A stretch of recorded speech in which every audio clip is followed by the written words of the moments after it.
Assalamualaikum warahmatullahi wabarakatuh.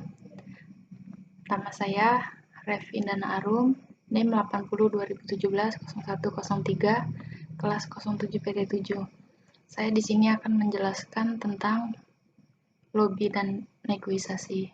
Yang pertama, pengertian lobby yaitu adalah aktivitas komunikasi yang dilakukan individu ataupun kelompok dengan tujuan mempengaruhi pimpinan organisasi lain maupun orang yang memiliki kedudukan penting dalam organisasi dan pemerintahan, sehingga dapat memberikan keuntungan untuk diri sendiri ataupun organisasi dan perusahaan pelobi. Kemudian, lobby merupakan bagian dari aktivitas komunikasi. Lobby ditunjukkan untuk memperoleh suatu yang menjadi tujuan dan target seorang atau organisasi. Kemudian, kemampuan melakukan lobby. Kemampuan melakukan lobby atau lobbying adalah pendekatan nonverbal yang sering digunakan dalam mencapai kesepakatan tertentu atau transaksi. Ada beberapa hal yang perlu diperhatikan dalam melakukan lobby, diantaranya yaitu yang pertama empati, yaitu dapat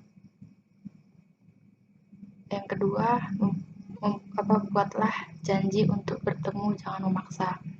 Bersikaplah wajar, tenang, jujur, dan percaya diri. Yang terakhir, tepatilah janji yang sudah dibuat.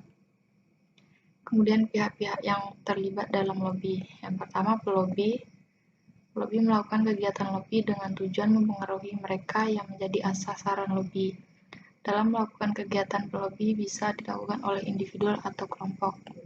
Lobby biasanya melakukan tekanan pada saat kegiatan lobby tengah berlangsung kepada sasaran lobby untuk memperoleh hal-hal yang diinginkan secara halus. Kemudian yang kedua, pihak yang dilobby atau sering juga disebut sebagai sasaran lobby, biasanya merupakan individu berpengaruh, kelompok, lembaga pemerintah maupun lembaga atau organisasi pemerintah ataupun pihak swasta. Pihak yang dilobi juga bisa merupakan bagian dari usaha untuk memperoleh teman yang berguna. Kemudian karakteristik lobby. Bersifat tidak resmi atau informal, dapat dilakukan di luar forum atau perundingan yang secara resmi disepakati. Kemudian bentuk dapat beragam, dapat berupa obrolan yang dimulai dengan tegur sapa atau dengan surat. Waktu dan tempat dapat kapan saja, di mana saja, sebatas dalam kondisi wajar dan suasana memungkinkan. Kemudian tujuan dan manfaat lobby. Fungsi lobby adalah untuk melindungi kepentingan organisasi atau lembaga bisnis. Kemudian sedangkan tujuan lobby adalah aktivitas atau komunikasi yang dilakukan untuk mempengaruhi atau meyakinkan orang atau pihak lain, sehingga orang atau pihak lain itu sependapat dengan dan seagenda dengan kita. Adapun manfaat lobby ialah untuk mempengaruhi mengambil keputusan agar keputusannya tidak merugikan para pelobi dari organisasi atau lembaga bisnis.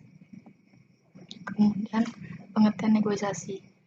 Pengertian negosiasi menurut Hartman merupakan suatu proses komunikasi antara dua pihak yang masing-masing mempunyai tujuan dan sudut pandang mereka sendiri, yang berusaha mencapai kesepakatan yang memuaskan kedua belah pihak mengenai masalah yang sama.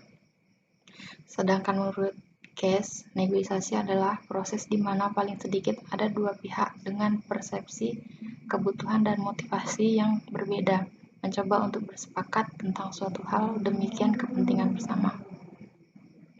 Suatu proses negosiasi selalu melibatkan dua orang atau lebih yang saling berinteraksi mencari suatu kesepakatan kedua belah pihak dan mencapai tujuan yang dikehendaki.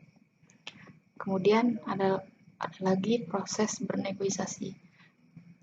Menurut Case, ada 3 tahapan penting yang perlu diperhatikan dalam bernegosiasi. Di antaranya itu, yang pertama, tahap perencanaan.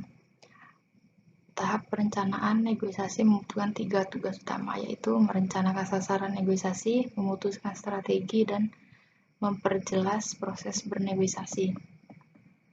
Yang pertama, sasaran negosiasi adalah apa hasil yang diharapkan dalam bernegosiasi.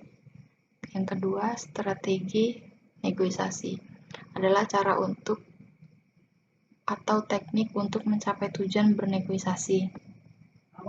Yang ketiga, proses negosiasi merupakan suatu proses tawar-menawar yang diharapkan mampu menghasilkan suatu kesepakatan di kedua belah pihak yang saling menguntungkan.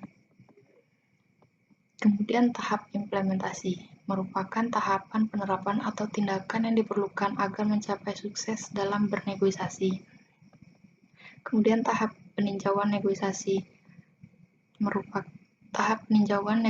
merupakan tahap setelah berlangsungnya suatu proses negosiasi. Yang pertama, untuk memeriksa apakah sudah mencapai tujuan yang diinginkan.